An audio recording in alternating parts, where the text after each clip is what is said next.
So now we'll be beginning with a new human body system.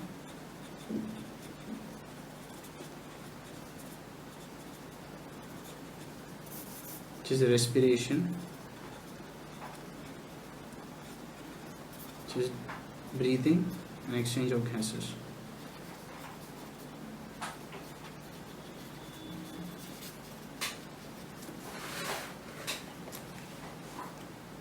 We know that CO2 is harmful to human beings if present in the body, human beings, while O2 is what is required for energy provision in the body.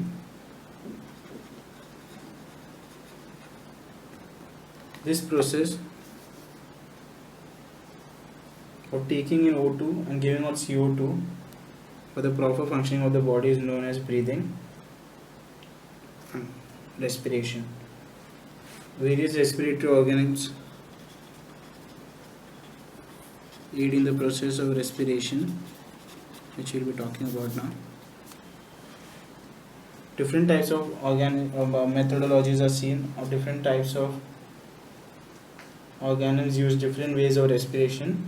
Lower invertebrates like sponges, cylinders or flatworms, etc. exchange O2 with CO2 by simple diffusion. So one of the methods is by simple diffusion, which is seen in lower invertebrates.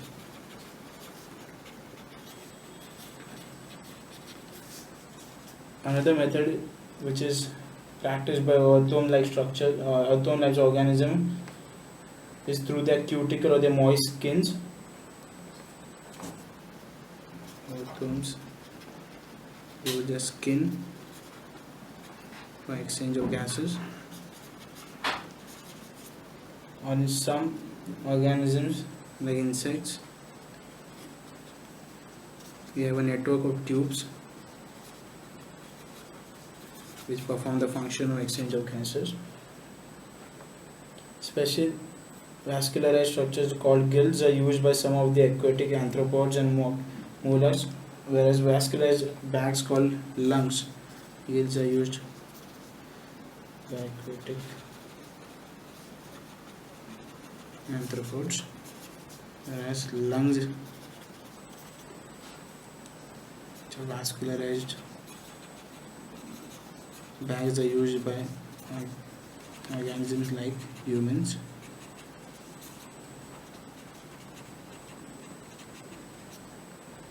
Among vertebrates, fishes use gills, whereas reptiles, birds and mammals respire through lungs.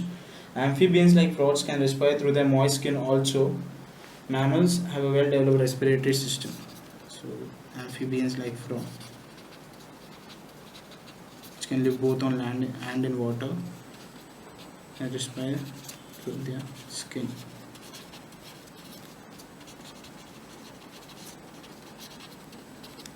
So now we'll be studying the human respiratory system in detail.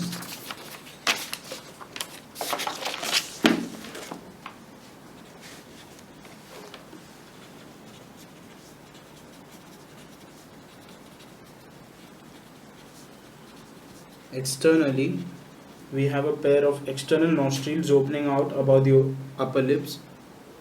External nostrils, which open above the upper lips. It leads to a nasal chamber through the nasal passage. Nasal chamber to the nasal passage.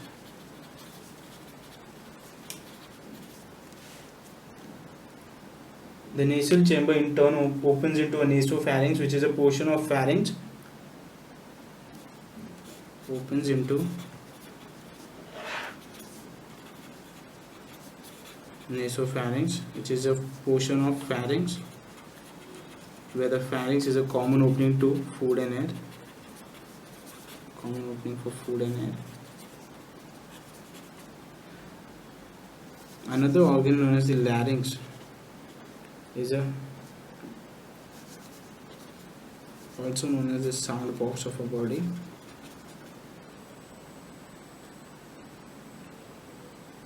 Is seen present in the respiratory system or helps in the respiratory system. Nasopharynx opens through glottis of the larynx region into the trachea. During swallowing, glottis can be covered by thin elastic cartilaginous flap called the epiglottis to prevent the entry of food into larynx.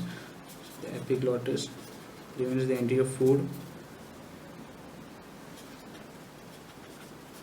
prevents entry of food into the windpipe or the larynx, which is the opening to the windpipe. The trachea is a straight tube extending up to the mid-thoracic cavity, which divides at the level of the fifth thoracic vertebrae into a right and left primary bronchi.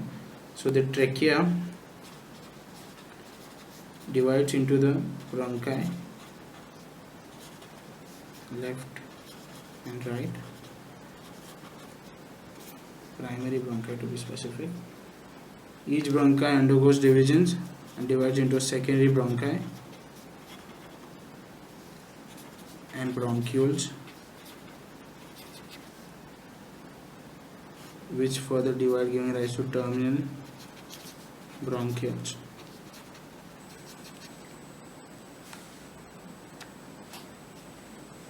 Each terminal bronchioles gives rise to a number of very thin, irregular walled and vascularized bag-like structures called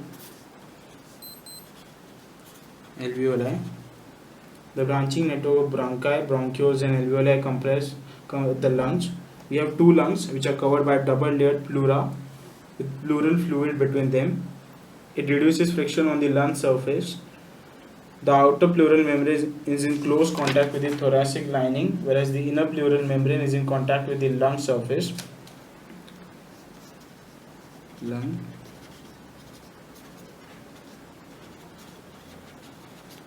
The part starting with the external nostrils up to the terminal bronchioles constitute the conducting part, whereas the alveoli and their ducts form the respiratory or exchange part of the respiratory system. So, apart from the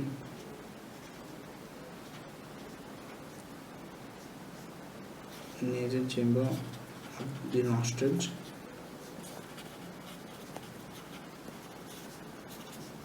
to the bronchioles is the conducting part.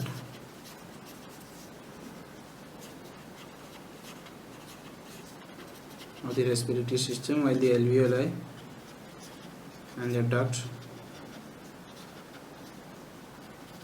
constitute the respiratory or the exchange part of the respiratory system.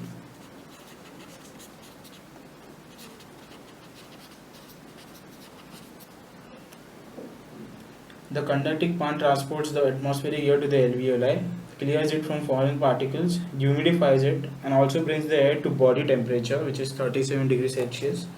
Exchange part is a site of axial diffusion of O2 and CO2 between blood and atmospheric air. The lungs are situated in the thoracic chamber.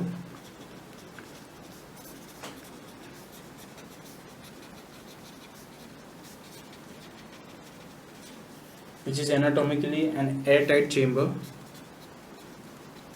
The thoracic chamber is formed dorsally by the vertebral column. Dorsally, that is on the back side, it has the vertebral column.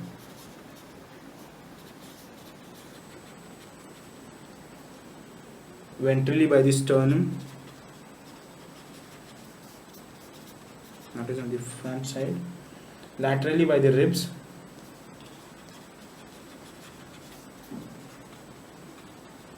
And on lower side by the dome-shaped diaphragm.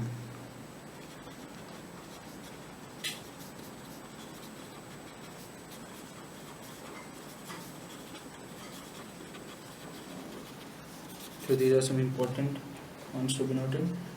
The anatomical setup of lungs in thorax is such that any change in the volume of the thoracic cavity will be reflected in the lung or the pulmonary cavity.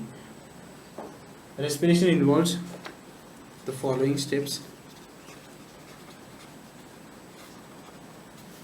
breathing or pulmonary ventilation, by which atmospheric air is drawn in and CO2 rich air is released out. Diffusion of gases across the alveolar membrane, the gases namely being oxygen and CO2. Transport of gases by blood.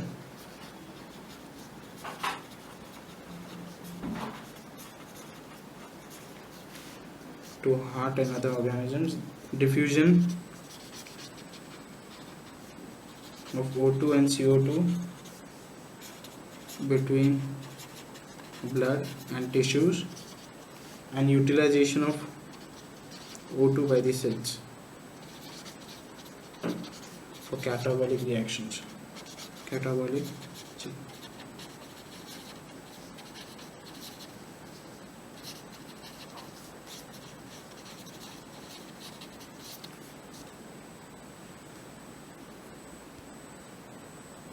We will be studying the mechanism of breathing.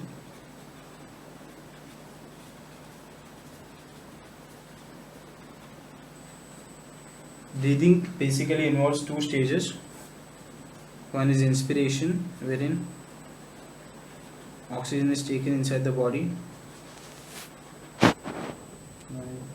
Expiration,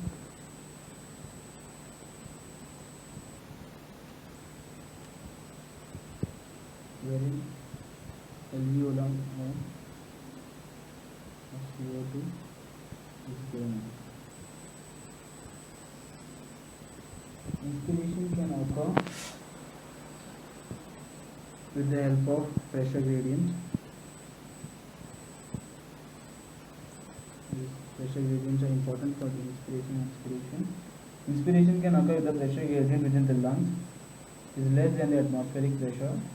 That is, there is a negative pressure in the lungs with respect to the atmospheric pressure. So for inspiration to occur, pressure in lungs is lower than the atmospheric pressure, while for expiration, pressure in lungs is more than that of atmospheric pressure. The diaphragm and a specialized set of muscles, external and internal intercostals between the ribs, help in generation of such gradients. So the diaphragm and the intercostal muscles are important from the point of view of generation of pressure gradients, which are responsible for inspiration and expiration. Inspiration is initiated by the contraction of the diaphragm, which increases the volume of the thoracic chamber, and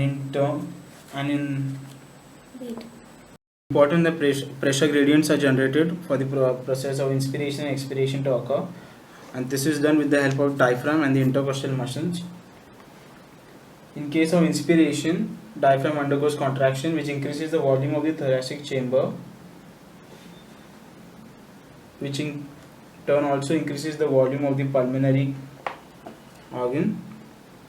As a result of increase in pulmonary volume, there is a decrease in the intrapulmonary pressure, which is responsible for the formation of the pressure gradient, which causes inspiration. So diaphragm, for inspiration, diaphragm contracts, leading to an increase in the thoracic and pulmonary volume. Increased volume decreases the pressure, and thus atmospheric pressure goes above the pressure inside the lungs, which leads to inspiration. Similarly, in case of expiration, the diaphragm expands,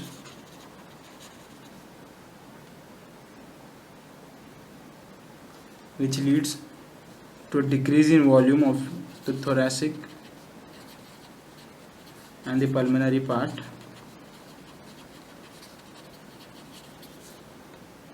A decreased volume leads to an increased pressure, which causes expiration to occur.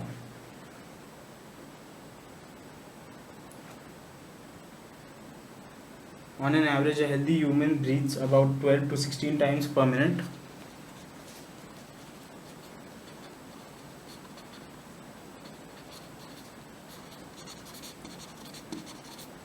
The volume of air involved in breathing movements can be estimated by using a spirometer, which helps in clinical assessment of pulmonary functions. So a spirometer is a device which can help in estimating or determining the volume of air involved in a cycle of respiration. Terms related to respiratory volumes and respiratory capacities.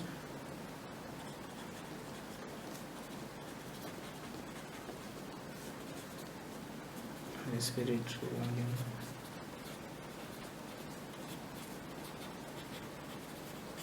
Capacities. Firstly, we will be learning the respiratory volumes. First term is the tidal volume,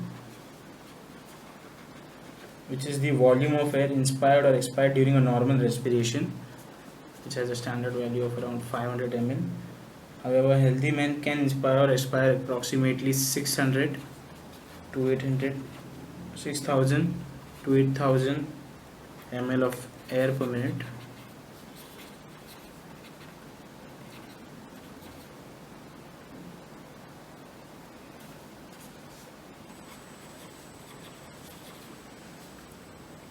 The second term is the inspiratory reserve volume, which is the volume of air a person can inspire by a forcible inspiration, and its value ranges from around 2500 to 3000 ml per cycle. The third term is the expiratory reserve volume,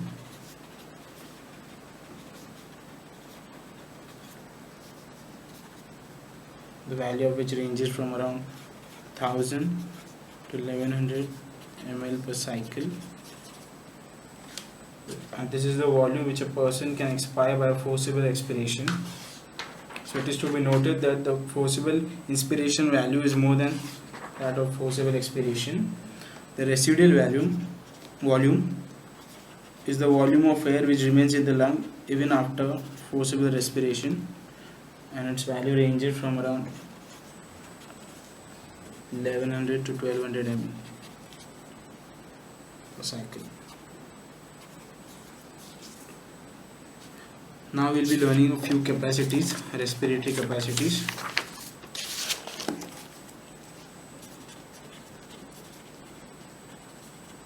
First is the inspiratory capacity. The total volume of air that a person can inspire after normal expiration. This includes the tidal volume and the inspiratory reserve volume. The second term is the expiratory capacity. This is the total volume of air a person can expire after a normal inspiration. This includes tidal volume and expiratory reserve volume.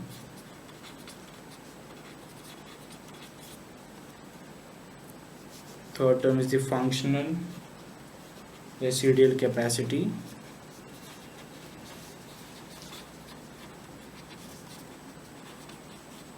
Which is the volume of air that will remain in the lungs after a normal expiration, and it includes the ERV, that is the expiratory reserve volume, and the reserve volume. Fourth is the vital capacity. It is the maximum volume of air a person can breathe in after forced expiration, which includes the ERV, the TV, and the IRV, that is the expiratory reserve volume, the tidal volume, and the inspiratory reserve volume, or the maximum volume of air a person can breathe out after a forced inspiration. So it is TV plus ERV plus IRV. Fifth type of capacity is the total lung capacity, which is the total volume of air accommodated in the lungs at the end of a forced inspiration. It includes the respiratory volume, the ERV, the TV, and the IRV. In short, it is the vital capacity plus the residual volume.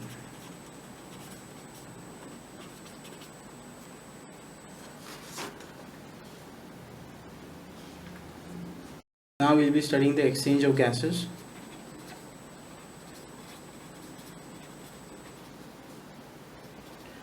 Alveoli are the primary sites of exchange of gases. Exchange of gases also occurs between blood and tissues. O2 and CO2 are exchanged in these sites by simple diffusion, mainly based on the pressure gradient. Solubility of the gases as well as the thickness of the membranes are important factors that affect the rate of diffusion. So it is solubility and thickness of the membrane. It should be noted that CO2 is around 25 times more soluble than oxygen, O2. Pressure contributed by an individual gas in a mixture of gases is called partial pressure and is represented as PO2. It is partial pressure of oxygen, and PCO2, that is partial pressure of carbon dioxide. The diffusion membrane is mainly made up of 3 layers.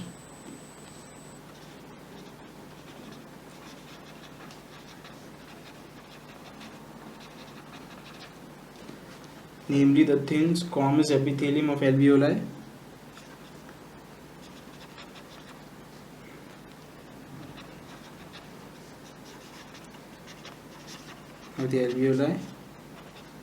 the endothelium, and the basement substance.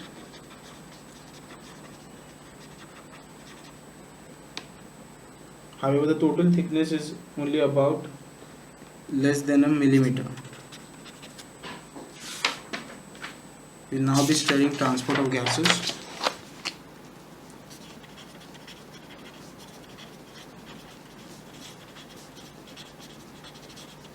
Blood is the medium for the transport of O2 and CO2.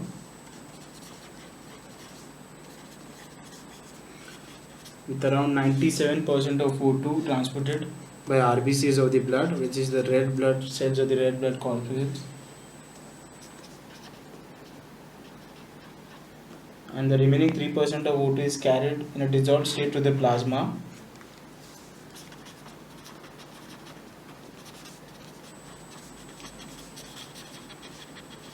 Nearly 20 to 25% of the carbon dioxide is transported by RBCs, whereas 70% of it is carried as bicarbonate.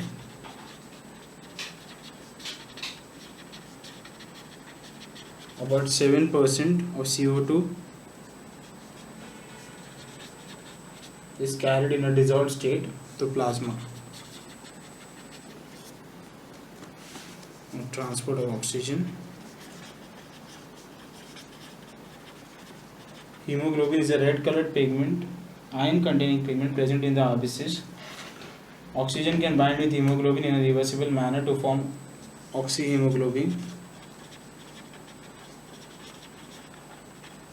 Each hemoglobin molecule can carry a maximum of 4 molecules of O2. Binding of oxygen with hemoglobin is primarily related to partial pressures of O2. Partial pressure of O2, hydrogen ion concentration and temperature are the other factors which can interfere with its binding.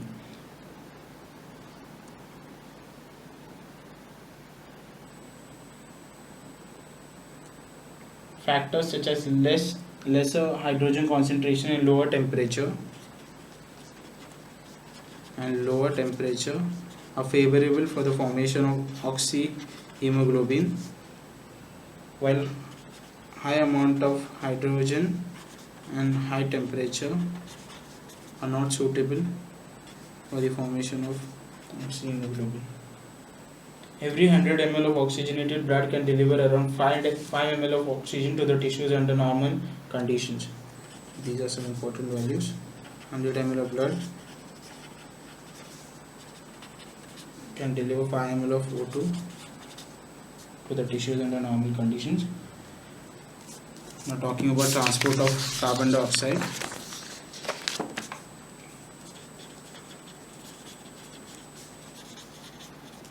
CO2 is carried by hemoglobin as aminohemoglobin.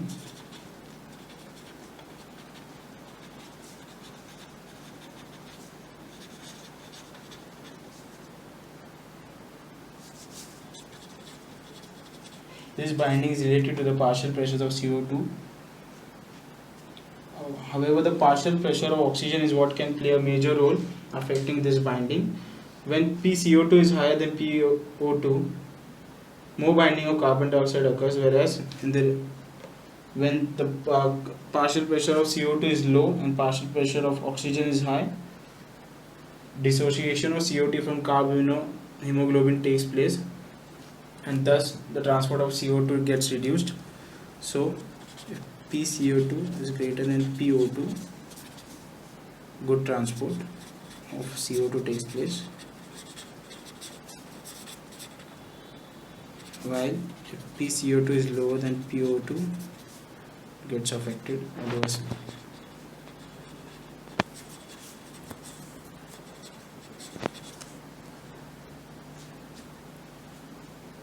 RBCs contain a very high concentration of the enzyme. Carbonic anhydrase and minute quantities of the same is present in the plasma tube. This enzyme facilitates the following reaction in both directions.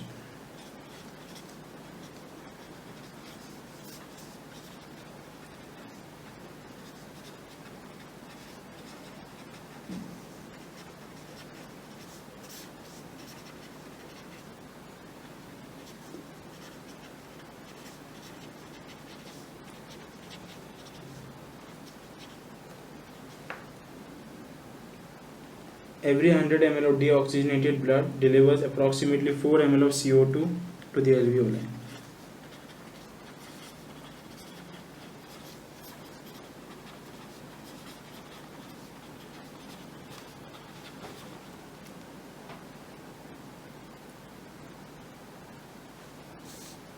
As we end the chapter, you should remember that regulation of the process of respiration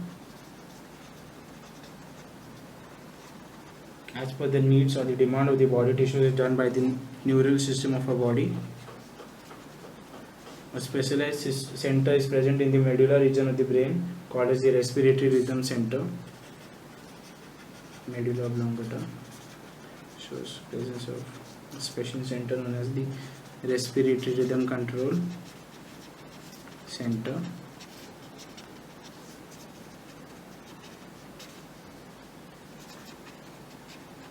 which is primarily responsible for this regulation. Another center is also present in the pons region of the brain called as the pneumotaxic center,